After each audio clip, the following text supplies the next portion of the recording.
Salut, c'est encore moi.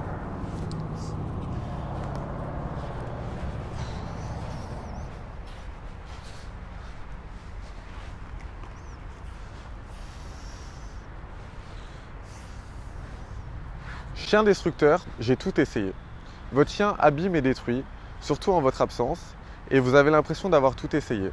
Vous lui laissez un compte garni durant vos absences, vous lui laissez la télé allumée, vous lui laissez ses jouets, mais rien n'y fait, il continue de détruire. Dans cette vidéo, je vais répondre à Elodie qui nous dit « Bonjour, j'aimerais avoir des expériences et des conseils de personnes ayant eu un chien destructeur lors de vos absences. Je désespère avec le mien. Il a 10 mois et ne supporte pas l'idée d'être seul. Il panique et tout y passe. Canapé, chaise et j'en passe.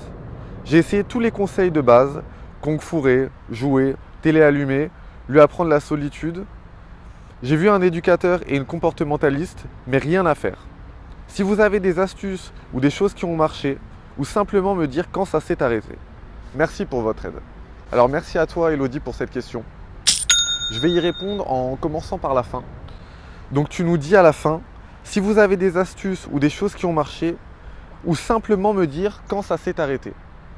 Alors, ne compte pas sur le temps pour mettre fin aux destructions.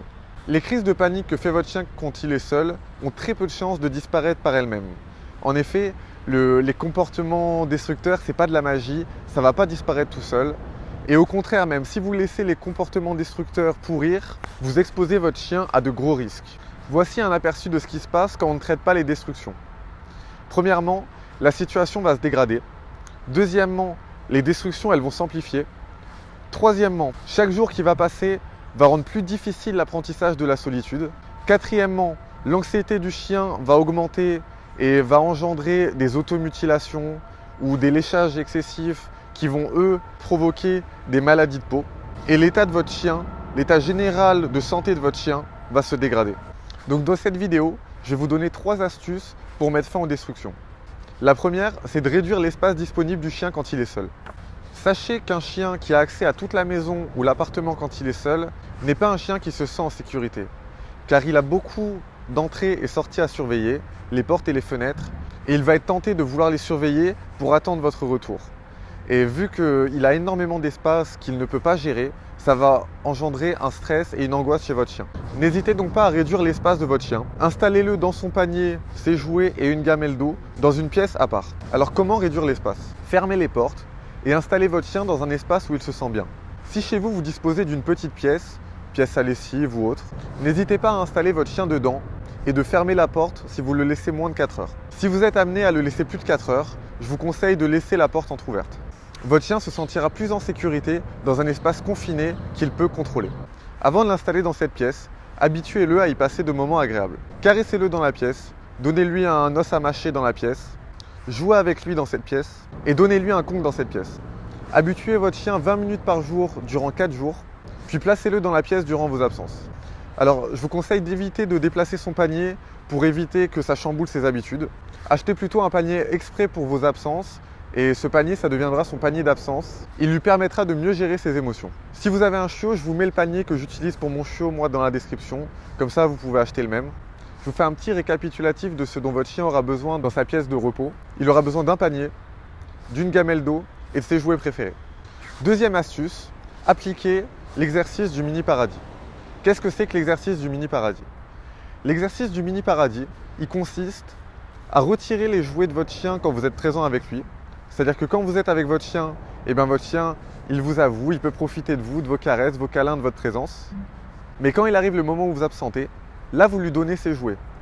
Ce qui va se passer dans la tête de votre chien, c'est qu'il va apprécier les moments où vous êtes présent parce qu'il est avec vous et que vous êtes son maître et que vous passez de bons moments. Et il va aussi apprécier les moments où il reste seul parce que quand il est seul, il a accès à ses jouets et il peut se défouler. En plus, si votre chien a accès à ses jouets qu'à un seul moment, ça donne une forme de rareté aux jouets et ça augmente très fortement l'intensité pour votre chien de jouer avec ses jouets. Et en plus, ça permet à votre chien de les redécouvrir et de les apprécier à nouveau. Donc comment appliquer l'exercice? Quand vous êtes avec lui, vous retirez les jouets. 10 minutes avant de vous absenter, vous lui remettez. Je vous conseille d'ailleurs, quand vous remettez les jouets, de jouer 5 minutes avec votre chien, vous le stimulez, vous lancez son côté jeu, et puis après vous l'ignorez pendant les 5 dernières minutes avant de partir.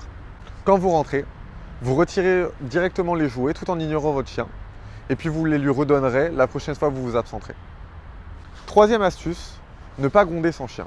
C'est peut-être l'astuce la plus difficile à appliquer, parce que je sais que c'est difficile de se contenir et de ne pas gronder son chien quand on rentre du travail et qu'on voit toutes ces affaires déchiquetées et abîmées.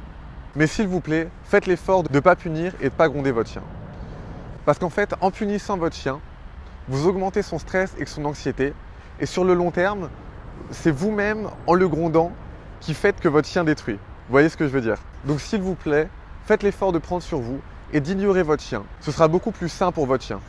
Si vous voulez mettre fin aux destructions rapidement et efficacement, et que vous voulez enfin vous aussi profiter de la relation avec votre chien, je vous ai créé un guide où je vous partage 9 règles à appliquer pour que votre chien arrête de détruire. Le guide se trouve dans la description juste en dessous. Vous pouvez le télécharger en cliquant sur le lien.